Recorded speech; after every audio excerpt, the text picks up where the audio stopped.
Hello everyone, welcome to Learnable Pro Neat Telugu. This is your educator Vidya. ఈ వీడియోలో మనం plant Kingdom చాప్టర్లోని bryophytes గురించి నేర్చుకుందాం. So బ్రయోఫైట్స్లోకి జనరల్గా ఏమేమి ఇంక్లూడ్ అయి ఉంటాయి అంటే మాసెస్, లివర్వర్ట్స్ ఈ రెండు కూడా వస్తాయన్నమాట బ్రయోఫైట్స్లోకి. ఈ బ్రయోఫైట్స్ అనేవి ఎక్కువ డ్యాంప్గా లేకపోతే హ్యూమిడ్గా మాయిస్చర్ ఉన్న ప్లేసెస్లో, హిల్లీ ఏరియాస్లో మాయిస్ట్ ఎక్కడైతే ఉంటుందో అక్కడ బ్రయోఫైట్స్ అనేవి ఎక్కువగా కనిపిస్తాయి అన్నమాట. అక్కడ గ్రో అవుతూ ఉంటాయి. వీటిని మనం బ్రయోఫైట్స్ని యాంఫిబియన్స్ ఆఫ్ ప్లాంట్ కింగ్డమ్ అని చెప్పి పిలుస్తాం.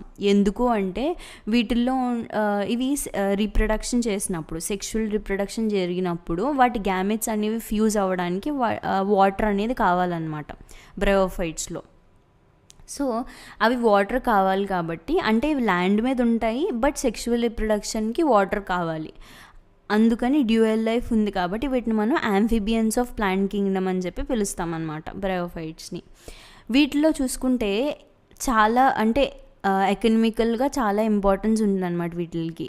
బేరన్ రాక్స్ మీద అంటే అలాగా పెద్ద పెద్ద రాక్స్ మీద ఎలాంటి ప్లాంట్స్ కానీ అలాగా ఏమి గ్రో అవ్వని రాక్స్ మీద వాటి మీద ప్లాంట్ని గ్రో చేయడానికి, ఫస్ట్ సక్సెషన్ జరగడానికి బ్రయోఫైట్స్ అనేవి లైకెన్స్తో పాటుగా అవి ఆ సాయిల్ని ఆర్ బ్యారన్ రాక్స్ని అంతా బ్రేక్ చేసి ప్లాంట్స్ అనేవి గ్రో అవ్వడానికి వీలుగా చేశాయన్నమాట. సో వాటికి చాలా ఇంపార్టెన్స్ ఉన్నాయి బ్రయోఫైట్స్కి.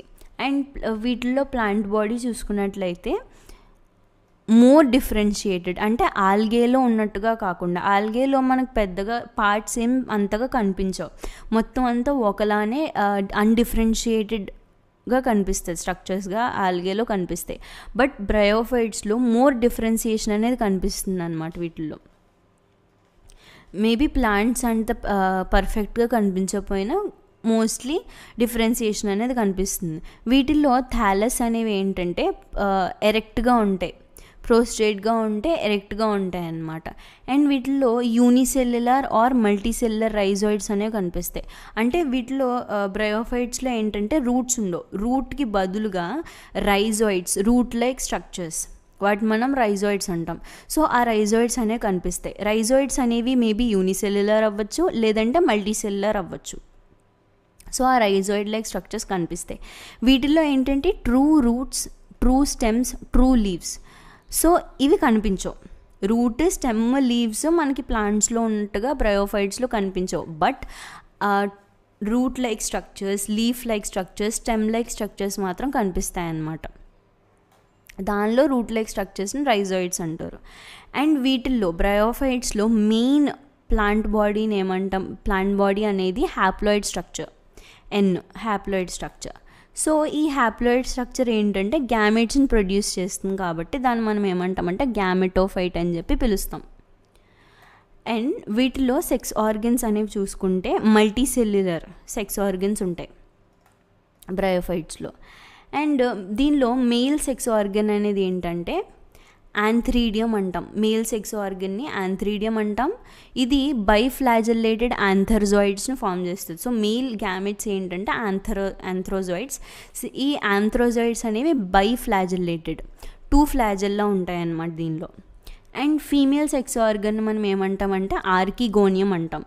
ఇది ఫ్లాస్క్ లైక్ స్ట్రక్చర్, ఒక ఫ్లాస్క్ లైక్ స్ట్రక్చర్ ఉంటుంది, దాన్ని మనం ఆర్కిగోనియం అంటాం, female sex organ.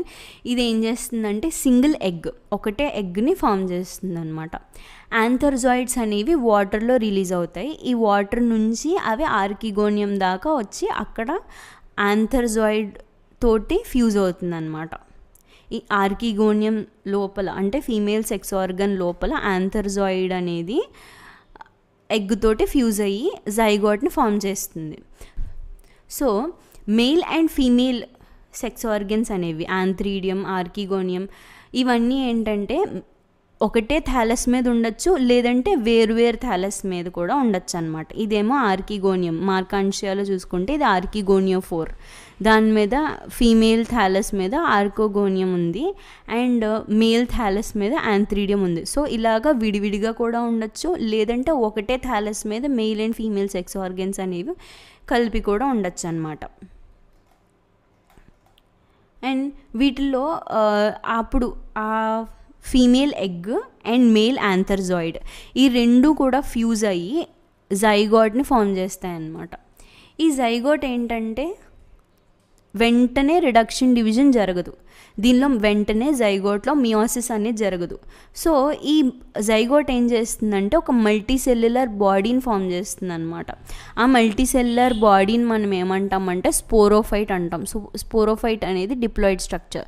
So haploid గ్యామెటోఫైట్స్ నుంచి గ్యామెట్స్ వచ్చి ఆ రెండు గ్యామెట్స్ ఫ్యూజ్ అయ్యి జైగోట్ ఫామ్ చేసి ఆ జైగోట్ అనేది స్పోరోఫైట్ అనే డిప్లాయిడ్ స్ట్రక్చర్ కింద డెవలప్ అవుతుంది అనమాట. ఈ స్పోరోఫైట్ అనేది ఫ్రీ లివింగ్ కాదు, గ్యామెటోఫైట్ ఫీమేల్ గ్యామెటోఫైట్ మీదనే ఈ స్పోరోఫైట్ అనేది ఉంటుందన్నమాట. సో కిందిలో గ్యామెటోఫైట్ ఉంటే దానిపైన స్పోరోఫైట్ అనేది కనిపిస్తుంది మనకి, దానికి అటాచ్ అయి ఉంటుంది. అండ్ నరిష్మెంట్ కూడా గ్యామెటోఫైట్ నుంచి స్పోరోఫైట్ తీసుకుంటుందన్నమాట. అండ్ స్పోరోఫైట్లో కొన్ని సెల్స్ అనేవి రిడక్షన్ డివిజన్ జరుగుతుంది, మియోసిస్ ప్రాసెస్ జరిగి రిడక్షన్ జరిగి 2n కాస్త హ్యాప్లాయిడ్ స్పోర్స్ కింద డెవలప్ అవుతాయి. ఆ హ్యాప్లాయిడ్ స్పోర్స్ తర్వాత జర్మినేట్ అయ్యి మళ్ళీ గ్యామెటోఫైట్ని ఫామ్ చేస్తాయి అన్నమాట. సో గ్యామెటోఫైట్ నుంచి గ్యామెటోఫైట్ అనేది హ్యాప్లాయిడ్ స్ట్రక్చర్, గ్యామెటోఫైట్ గ్యామెట్స్ని ఫామ్ చేస్తుంది, మెయిల్ అండ్ ఫీమేల్ గ్యామెట్స్ని ఫామ్ చేస్తుంది. ఈ రెండు గ్యామెట్స్ ఫ్యూజ్ అయ్యి జైగోట్ ఫామ్ చేస్తాయి. సో ఈ జైగోట్ అనేది ఫర్దర్ డెవలప్ అయ్యి, జైగోట్ అనేది డిప్లాయిడ్ స్ట్రక్చర్, గ్యామెట్స్ అనేవి హ్యాప్లాయిడ్ స్ట్రక్చర్స్.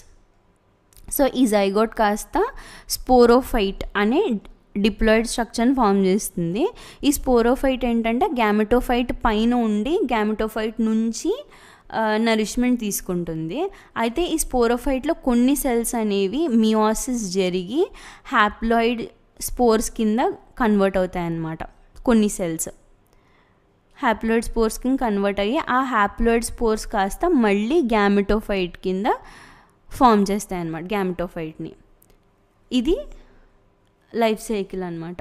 ఇది పాలిట్రైకమ్ ఇలా ఉంటుంది బ్రయోఫైట్స్లో. నెక్స్ట్ బ్రయోఫైట్స్లో ఎకనామిక్ ఇంపార్టెన్స్ చూసుకున్నట్లయితే ఇవి జనరల్గా అంత ఎక్కువ ఎకనామిక్ ఇంపార్టెన్స్ అనేవి కనిపించదు అనమాట. బ్రయోఫైట్స్ తక్కువ ఎకనామిక్ ఇంపార్టెన్స్ ఉంటుంది.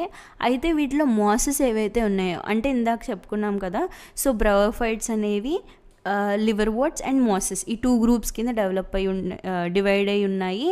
అయితే మాసెస్ అనేవి ఏంటంటే హెర్బేషియస్ మ్యామల్స్కి, అంటే ప్లాంట్ని తిని హెర్బివోరస్ మ్యామల్స్ ఏవైతే ఉంటాయో వాటికి ఫుడ్ కింద యూజ్ అవుతాయి అన్నమాట ఈ మాసెస్ అనేవి. అండ్ ఆల్సో కొన్ని బర్డ్స్కి, మిగిలిన యానిమల్స్కి కూడా ఫుడ్ కింద యూజ్ అవుతాయి మాసెస్ అనేవి. And species like sphagnum. So sphagnum అనేది వన్ ఆఫ్ ద బ్రయోఫైట్.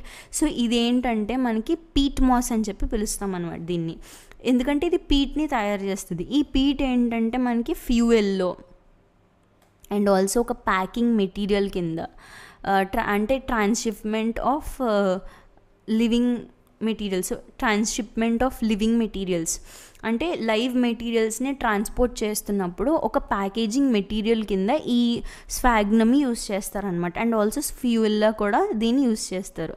ఎందుకు అంటే ఇది వాటర్ని హోల్డ్ చేసే కెపాసిటీ అనేది ఉంటుంది కాబట్టి దాన్ని మనం ట్రాన్స్షిప్పింగ్ మెటీరియల్ కింద యూస్ చేస్తాం.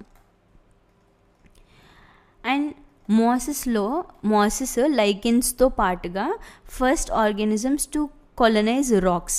సో రాక్స్ ఉంటాయి, బేరన్ రాక్స్ ఉంటాయి కదా, అంటే ముందు చెప్పుకున్నట్టు కొన్ని రాక్స్ మీద ఎటువంటి గ్రోత్, అంటే ఎటువంటి ప్లాంట్స్ కానీ ఏమీ గ్రో అవ్వవు. సో అలాంటప్పుడు ఈ లైకెన్స్ అండ్ మాసెస్ ఇవి గ్రో అయ్యి ఏం చేస్తాయంటే ఈ మొత్తం రాక్నంతా కూడా సమ్ యాసిడ్స్ ద్వారా డిజాల్వ్ చేసి ప్లాంట్స్ గ్రో అవ్వడానికి, డిఫరెంట్ ప్లాంట్స్ గ్రో అవ్వడానికి వీలుగా, అవి గ్రో అవ్వడానికి సూటబుల్గా వాటిని చేస్తాయన్నమాట. సో అందుకని ఇవి ఏంటంటే చాలా ఎక్కువ ఇంపార్టెంట్, మన మాసెస్ అండ్ లైకెన్స్ అనేవి చాలా ఇంపార్టెంట్. అండ్ ఇవి ఏం చేస్తాయంటే రాక్స్ని డీకంపోజ్ చేసి, ఇందాక చెప్పినట్టు రాక్స్ని డీకంపోజ్ చేసి హయ్యర్ ప్లాంట్స్ గ్రో అవ్వడానికి ఒక సబ్స్ట్రేట్ లాగా రాక్స్ని మారుస్తాయి అన్నమాట. అండ్ కొన్ని మ్యాట్స్ కొన్ని మాసెస్ ఏం చేస్తాయంటే సాయిల్ మీద డెన్స్ మ్యాట్స్ లాగా ఫామ్ చేస్తాయి. ఇప్పుడు సాయిల్లా ఉంటే థిక్గా మ్యాట్లా ఇలా గ్రో అయిపోయి థిక్గా మ్యాట్స్లా ఫామ్ చేస్తాయి. ఇలా ఫామ్ అవడం వల్ల ఏమవుతుంది అంటే అవి సాయిల్ ఎరోజన్, అంటే ఆ ప్లేస్ నుంచి సాయిల్ అనేది ఎరోజన్ అవ్వకుండా, లేదంటే రెయిన్ అవి పడినప్పుడు సాయిల్ అనేది వెళ్ళిపోకుండా అక్కడి నుంచి దాన్ని ప్రివెంట్ చేస్తాయి అన్నమాట ఈ డెన్స్ మ్యాట్స్ అనేవి. సో మాసెస్ అనేవి అలా యూజ్ అవుతాయి. So that's it for the video. I hope you all like this video. Thanks for joining us in learning.